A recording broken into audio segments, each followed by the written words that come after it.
안녕하세요. 이종훈의 창업 카페 카페지기 이종훈입니다. 오늘은 그 창업 아이템 함께 생각해보기 두 번째 시간을 마련했습니다. 일단 이번에 이 주제를 또 선택하게 된 건 이제 자문을 하다 보니까 이제 좀 연관성 있는 아이템도 생각이 났고 우연하게 또 본 아이템도 있어서 함께 좀 공유해 볼까 합니다. 자, 제가 이번에 자문을 했던 아이템에 대해서 한번 소개를 해볼게요. 뭐, 자세하게는 좀 하기는 어렵겠죠. 그렇지만 이제 간단하게 여러분한테 말씀드리면, 과일 유통이에요. 과일 유통. 뭐, 과일 유통이면 뭐, 여러 가지가 있겠죠. 진짜, 과일도 있을 거고, 또 뭐, 채소도 있을 거고, 뭐, 뭐, 이렇게 유통하는 건 쉽잖아요. 그런데 제가 이제 자문을 해드린 분은 학생이에요. 학생인데 어, B2B 법인 영업에서 한 10억 하시고, 그 다음에 이제 B2C죠. B2C를 한 5억 정도 하고 계시더라고요. 그래서 토탈 두 개의 사업체 합쳐서 한 15억을 현재 하고 계시고, 올해는 한 30억을 목표를 하고 계세요. 아주 훌륭하시더라고요. 놀라운 건 이제 학생이라는 거죠. 학생. 자, 그래서 이제 이분이 이제 청창사를 지원하시려고 오셨는데 자문을 해드렸는데 저는 별로 걱정하지 않아요. 뭐 이 정도면은 합격이다라고 보고 있으니까. 떨어진다 그러는 게 오히려 이상한 거죠. 자, 그런데 뭐 명분은 좀 있어야 되잖아. 그래서 우리 지난번 그 청창사 사업계획서 샘플할 때 그 사업계획서는 되게 뭐 이렇게 잘 쓴 건 아니고 한 60점짜리 정도입니다 라고 제가 말씀드렸고, 그런데 이제 합격했던 배경을 보게 되면 창업자의 이 학력, 경력, 뭐 이런 부분에, 그 다음에 이제 아이템이 잘 맞았다. 여기에 기타라는 거는 이제 제가 그때 지역적인 배려라고 말씀드렸죠. 지역적인 배려. 그래서 이렇게 삼박자가 이렇게 딱 맞아서 그분 같은 경우는 합격할 수 있다고 보는데, 이제 이분은 저한테 이제 제가 자문을 해드린 이분은 뭐 이거 복수 전공을 하셨어요. 복수 전공. 그래서 체육학과의 행정학을 복수 전공을 해서 이 행정학이 오히려 도드라졌다. 그래서 저는 이 행정학의 어떤 경영적인 능력, 질가 있는 지식이 있다 라고 봤고요. 이제 경력은 없죠. 이제 학생 수준이니까. 근데 이제 실력이 있다라는 건 뭐냐면 매출액이죠. 아이템하고의 이질성은 또 없어요. 왜냐면 이분의 백그라운드가 이거는 없는 거죠. 그러니까 요 학력 지식, 그러니까 행정학이라고 하는 지식, 그 다음에 이제 매출액 15억이 있으니까 아이템하고의 이질성은 없는데 이분하고, 근데 실력으로 이제 증명을 해줬기 때문에 저는 이 두 가지로 보게 되면 일치성은 없으나 실력으로 그냥 이미 15억의 매출을 딱 찍었기 때문에 이분 뭐 초창패를 가도 합격, 청창사를 가도 합격. 뭐 원한다면 뭐 제가 뭐 좀 도움도 더 드릴 수는 있는데, 일단은 본인이 이제 제가 이렇게 자문을 해주니까 되게 그 뭐랄까 자신감을 가지시는 것 같아요. 처음에는 되게 이제 마음이 급하셨던 것 같은데, 자, 그런데 이분이 만약에 예창패를 만약에 받았다 쳐요. 예창패를 받는 것은 이 기타 사항에 해당이 되는데, 이런 경우가 있어요. 이 초창패라든가 혹은 청창사에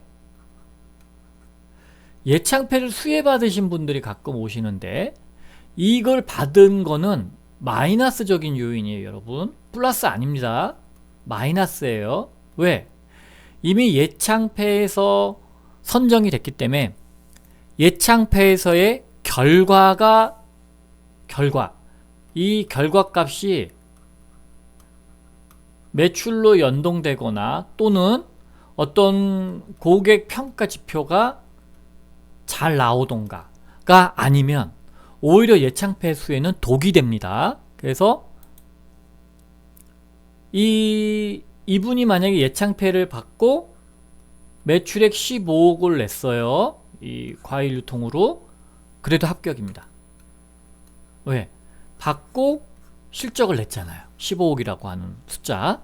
제가 그러면은 초창패 레벨은 매출액 3억 이상이라고 했는데 이분은 15억 냈잖아요. 물론 뭐 유통이니까 마진이 높지 않겠죠. 뭐 한 10%대에서 뭐 많으면 15%대니까.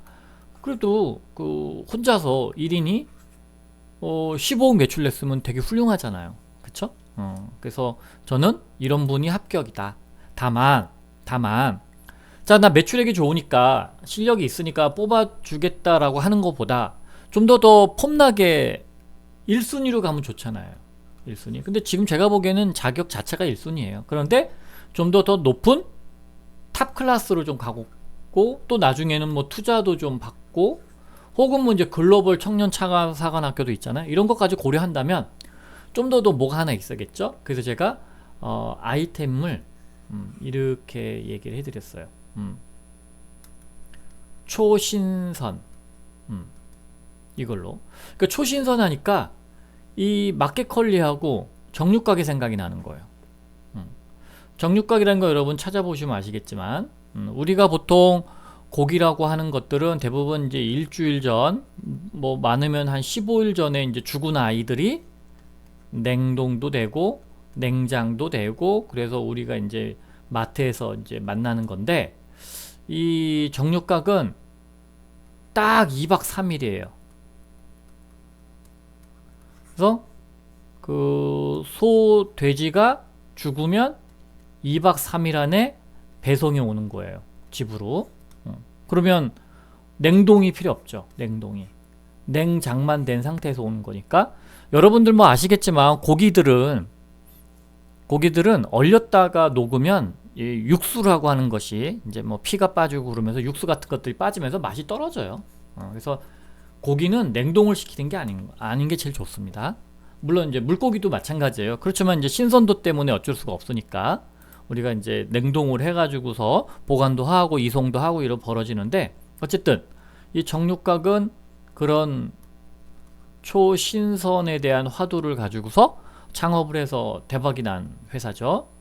자, 이제 초신선 그러면 이제 마켓컬리가 생각난단 말이에요. 또 신선식품 배송은 또 마켓컬리니까. 근데 마켓컬리는 엄청나게 투자를 많이 받았지만 계속 적자죠. 계속 적자다. 왜? 물류 때문에 그런 거죠. 왜냐면 여기는 다음날 배송이다 보니까 이제 1박이죠. 1박 2일이 되다 보니까 이걸 구축하는 게 이게 쉽지가 않습니다. 그러니까 쿠팡도 뭐 조 단위로 투자를 해서 물류 시스템을 확보해서 배송을 하고 있잖아요. 그러니까 마켓컬리는 그 정도 사이즈는 안 되는데 그 정도 투자를 하고 있으니까 수천억 원대의 투자를 하고 있으니까 계속 적자인 거죠. 어쩔 수 없이. 자, 그런데 이제 마켓컬리가 계속 살아남을 수 있을 건가? 저는 개인적으로는 되게 회의적이에요. 개인적으로는 뭐 제가 뭐 얼마나 뭐 알겠습니까만은 그래도 제가 보기엔 마켓컬리는 생존이 어려울 수밖에 없다. 오히려 이렇게 2박 3일에 신선을 하는 것이 오히려 효과적이지 않냐 라고 생각하는데 어쨌든 마켓컬리는 1박으로 가고 있다. 자, 그러면서 제가 이제 우연하게 만난 하나의 재미난 아이템이 있는 거예요. 이 공유어정이라고 하는. 그러니까 여기는 육지에서, 이거는 이제 바다에서 하는 건데, 그래서 이 업체를 한번 제가 이제 들어가 봤어요. 그래서 여러분한테도 한번 사이트 보여드리면, 여기입니다. 여기. 파도상자라고 하는 공유 어장에서 운영하는 이제 쇼핑몰인데, 이렇게 어디 갔어? 이렇게 뭔가 요청을 하면, 파도 상자를 요청을 하면 주문을 하는 거죠. 뭘 주세요 이렇게. 그러면은 이제 여기서 그 이제 배에서 이번에는 뭐 새조개, 뭐 다음에는 뭐 딴 거 뭐 이렇게 하는데, 이제 문제가 뭐냐면 되게 어렵죠. 왜냐면 이제 우리나라는 삼면이 바다인데 뭐 서해, 동해, 남해에서 나는 것들을 이렇게 배송을 해야 되니까 이게 되게 쉬운 게 아니죠. 그렇죠? 그래서 여기를 그 이 비즈니스 모델은 상당히 좀 빡센 비즈니스 모델인 것 같아요. 그래서 여기도 그 상황에 따라서는 냉동을 합니다. 냉동을 해요. 왜냐면 예를 들면 뭐 생물로 보내기가 어려운 경우가 많잖아요, 수산물은. 그래서 예를 들어서 여기 보면 금냉이 있다고 했죠. 이렇게 볼락 같은 것들이 이제 지금 겨울이 제철인데 생물을 보내기가 어렵잖아요. 그러니까 이제 금냉을 시켜가지고 보내는 거죠. 그래서 뭐 제가 보기에는 이제 예를 들어서 볼락을 잡았다. 보통 이제 저는 이제 낚시를 하니까 볼락을 잡아가지고 이렇게 키로에 뭐 얼마 이런 식으로 담아가지고서 이렇게 보내면 여기는 회가 되네요. 잠깐만요. 이게 회가 된다고요?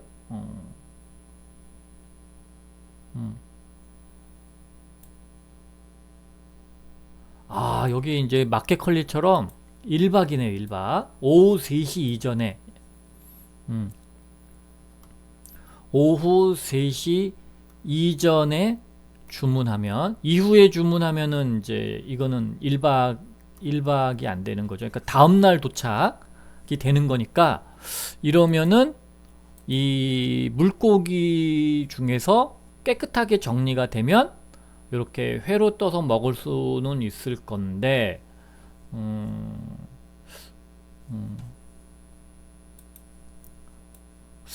회 상태는 피를 잘 안 뺀 것 같은데 이게. 왜냐면 물고기들 살이 원래 흰색인데 대부분 흰색이잖아요. 피가 안 빠지면은 이렇게 빨간색이 많이 나옵니다. 혈압육이라고 하거든요. 보통 이제 피를 잘 안 빼면은 그 살 안에 피가 이제 좀 남아 있는데 좀 비릿한 맛이 더 납니다. 원래 얘가 흰색이잖아요. 살 보면 살이 흰색이죠. 흰색이잖아요. 그쵸? 근데 여기는 좀 뻘겋게 나온단 말이죠. 그러니까 피를 좀 덜 뺀 같은 느낌?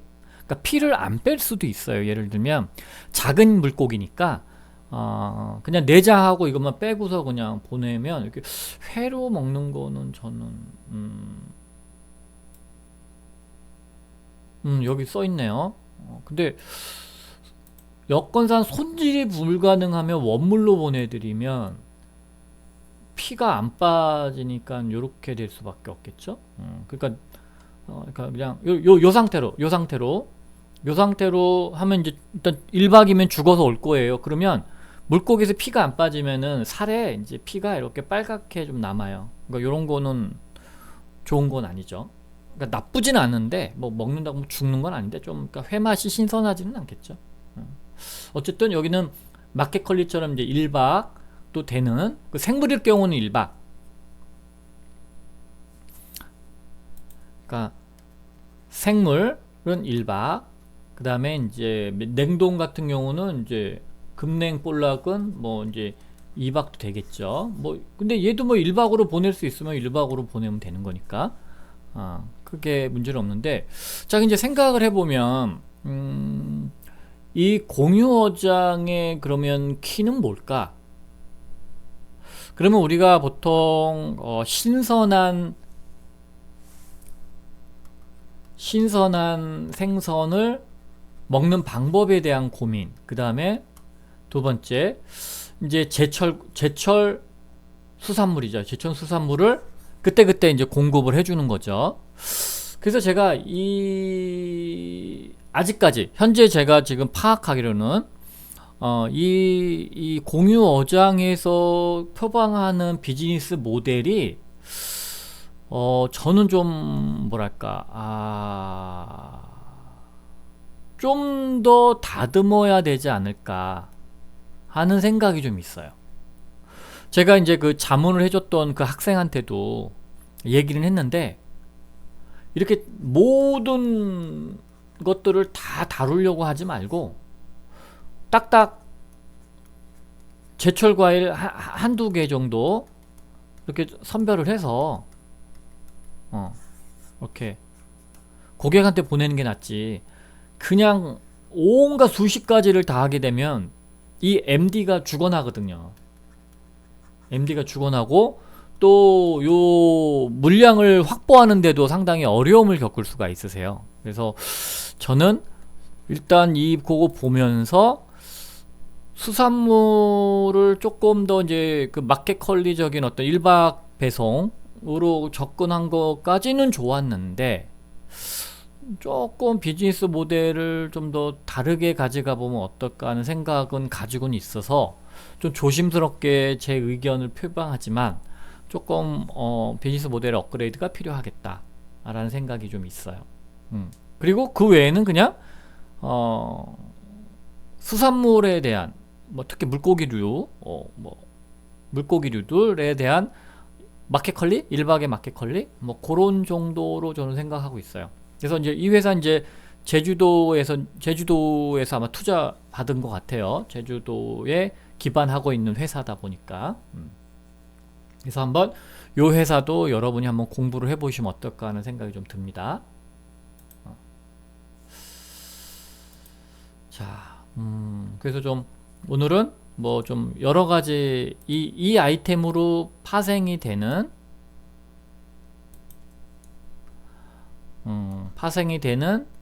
공유어장, 마켓컬리 정육각도 한번 살펴봤고요. 다시 한번 청차사라든가 이제 초창패 같이 이미 사업자를 등록하신 분들이 어떻게 해야 유리한지를 좀 말씀드렸고, 케이스 스터디로 말씀드린 거죠. 이 과일 유통은. 그래서 여기에 뭔가 조금 더 레벨을 높이기 위해서 초신선이라고 하는 개념을 제가 탑재해주고 요거를 좀 개발을 해봐라 이렇게 해서 이분에 대한 자문을 했습니다. 그래서 요런 아이디어를 다 예를 들면서 설명을 했기 때문에 저는 일단 뭐 발로 써서 내도 이분은 합격이다. 뭐 결과는 혹시 연락 오면 알려드릴게요. 제가 뭐 일부러 막 물어보진 않는데 아마 알 수는 있을 겁니다. 네. 자, 그러면 여러분들도 이 아이템을 한번 생각해 보면서 한번 여러분이 갖고 있는 아이디어를 한번 생각해 보시면 좋을 것 같아요. 자, 자문은 이렇게 가볍게 점검 한번 해보시고 실제 사업 계획서 쓸 때 활용하시면 된다. 그러니까 이게 두 번째고 이게 첫 번째가 되겠죠.